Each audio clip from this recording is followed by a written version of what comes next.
Daily schedule. I wake up every morning at 7 o'clock. I take a shower. I eat my breakfast. I usually have toast or cereal. I brush my teeth. I put on my clothes. I catch the school bus. I ride to school. In my class, we have math and English before recess. At recess time, the girls skip or walk around and talk. The boys play in the playground or play baseball. After recess, we have physical education and geography. We eat lunch, and then we play outside. When the bell rings, we line up to go back into the classroom. After lunch, we have history and science. At recess, we play ball again. Some of the girls play ball too. In the winter, we build snowmen.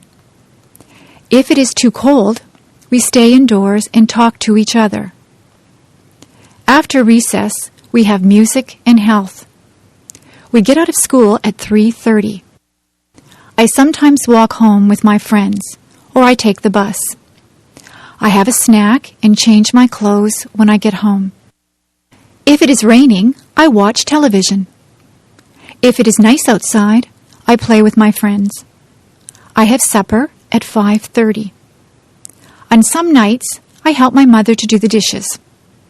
After supper, I do my homework. I wash my face and hands and brush my teeth